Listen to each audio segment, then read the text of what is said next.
यह एक्टिवा का fan belt जो कूलिंग के लिए काम करता है और लगता है हमारे ये कुछ इधर मैग्नेट साइड पे।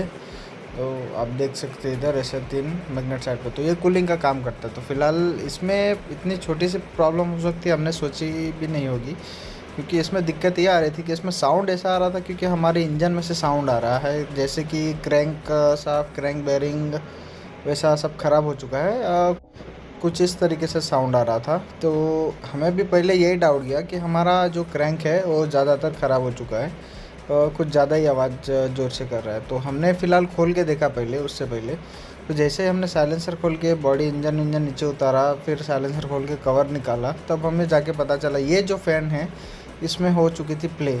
तब इसमें जो ये छोटी सी बुशिंग आती है और ये जो फ़ैन बेल्ट में जो बुशिंग, इसमें कुछ फ्री प्ले आ चुकी थी, जो हमें बिल्कुल भी डाउट नहीं हो सकता है कि इसमें फ्री प्ले आ चुकी थी। तो हमने जैसे इसका इंजन उतारा तो हमारी नज़र पड़ी इस कूलिंग फ़ैन पे। तो जैसे नज़र पड़ी तो उसमें देख रहे हैं कि इसमें कुछ प्ले हो चुका है, तो कड़-कड़ कड़-कड़ करके आवाज़ कर रहा था। देखिए इस तरह से जो ये बूस्ट आता है, इसमें फ्री प्ले हो चुका था, तो उसकी वजह से इतना नॉइज़ कर रहा था तो कि ऐसा लग रहा था हमारा इंजन बैठ गया है। तो आप भी जब भी इंजन बनाओ या इंजन खोलो, कुछ इस तरीके से साउंड वगैरह आए, तो आप फ़िलहाल एक बार खोल के चेक कर लेना कि हमारा कुछ बाहरी सा तो ढीला-वीला नहीं है, ताकि कस्टमर का पैसा बच जाए। ओके, तो ऐसे ही नेक्स्ट वीडियो के लिए सब्सक्राइब करें।